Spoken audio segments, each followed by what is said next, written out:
Hello and welcome. Our fourth and final part of Tour Germany series will be fun and educational as usual. We'll visit a luxury spa hotel, a mineral water manufacturer where water is not just water, a few more romantic vineyards and interesting wineries, including the oldest wine cellar in Germany, a very cute medieval town and an aircraft hangar. A tour with a difference indeed. Enjoy the show.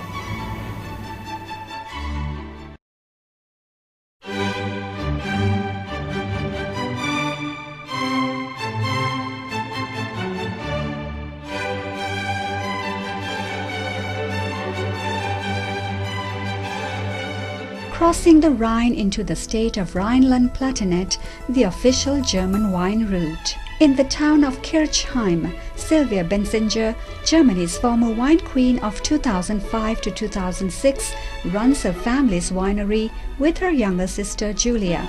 Sylvia explains that here the wines are uncomplicated and modern, without succumbing to fashion trends.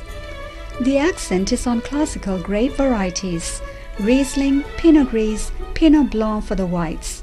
For the reds, it's Pinot Noir, Portugieser and Dornfelder. You're welcome to enjoy the wines of Benzinger, Weingut im Lenningerhof. As twilight fell, the group was escorted to the elegant Kurpark Hotel in Bad Dürkheim.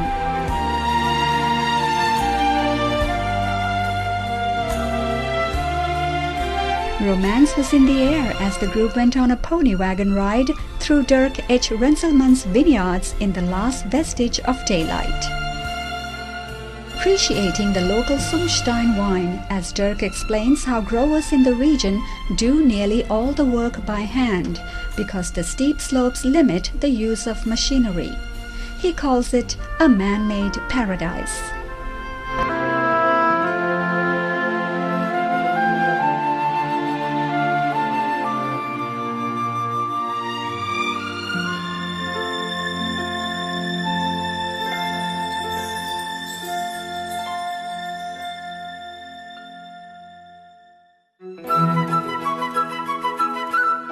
On to Bad Neuenahr, an exquisite spa town and the home of Apollinaris and their famous mineral water, almost sweet with purity.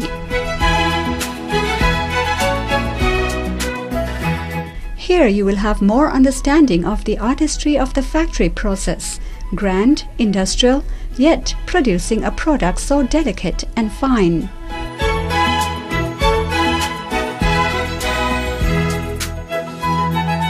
Here, water is not just water. There are many colors and flavors to choose from, as well as the silent ones and the sparkling types.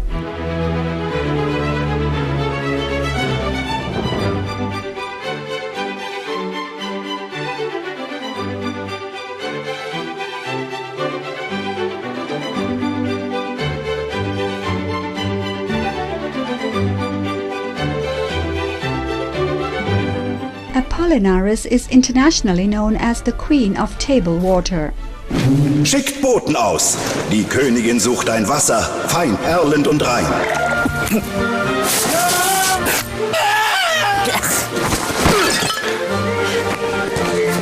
Der ist aus Deutschland. Mein Siegel! Seit jeher Apollinaris, the Queen of Table Waters. Back to wine, of course, the group headed on to the Kurten Winery in Ahrweiler. Wolfgang Hähnle provided all with a good square meal with divine knuckle, potato, sauerkraut and the good strong wines from the local forests and soil in the region, accompanied by a legend of the town told by the honorary guide Hans-Peter Müller, consul of Congo. Ahrweiler has a marvelous unspoiled old town center where Hansel and Gretel might have felt very much at home. A tour guide with a sense of humor amused his visitors with tales of the town.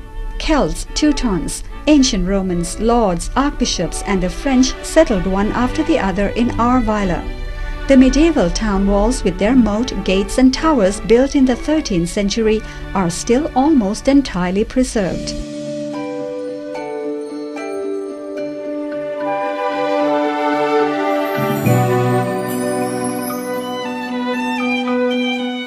The Ahr Valley, with its mild climate and its very low rainfall, attracts many nature lovers, wine lovers, gourmets, health and well-being enthusiasts, as well as those energetic people who love trying new trendy sports.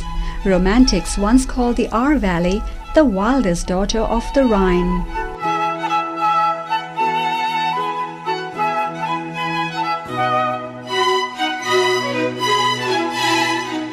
There was a time when the Ahr region was one of the most famous wine-growing regions in Germany, and the wines achieved prices that were often far in excess of those achieved by famous French estates.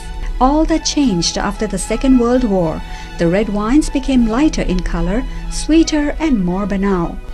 It was only in the late 80s that a number of newcomers to the industry settled here and started producing red wines of real statute, and again changed the picture. Wolfgang Hele was one of these pioneers, who set off with the objective of producing the best wines in the region. The 2002 vintage shows that he has achieved this objective.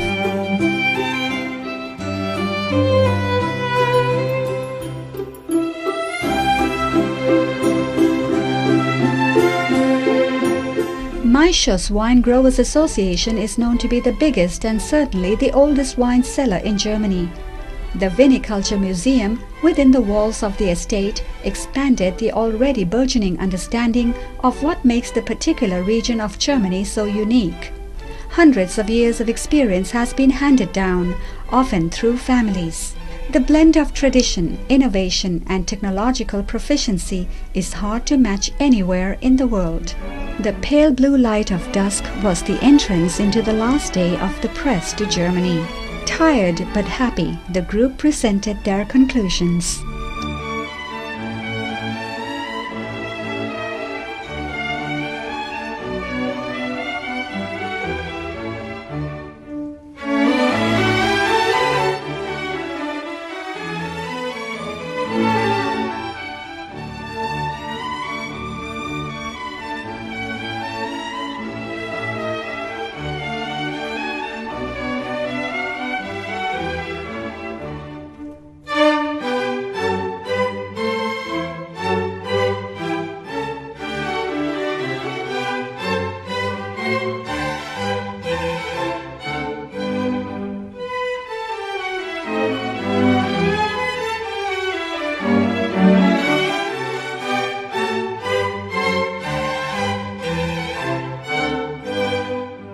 The morning of departure, eyes twinkled open in awe at the vast LTU hangar at Düsseldorf Airport, where the team of the LTU Operations Center, Vice President of Communications Marco D'Adomo, Head of Sales Management Mike Rudolph, and Chief Press Officer Pierre Delamotte made the last hours of the group stay very pleasant, followed by many facts and figures about the airline. LTU received Star Diamond Award for its excellent customer service. LTU heads the list of all the airlines analyzed in Aero International magazine and ranks among the safest airlines worldwide, with over 33 accident-free years of operation. And LTU Technique has also been awarded for its excellent aircraft maintenance by the Dubai-based airline Emirates. All the good reasons to fly with LTU.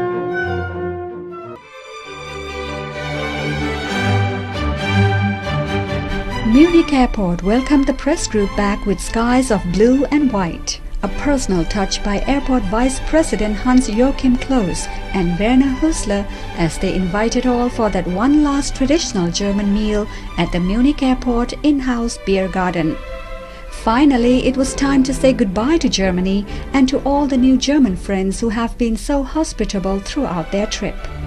So until the next visit to this wonderful country, it's Dankeschön und auf Wiedersehen.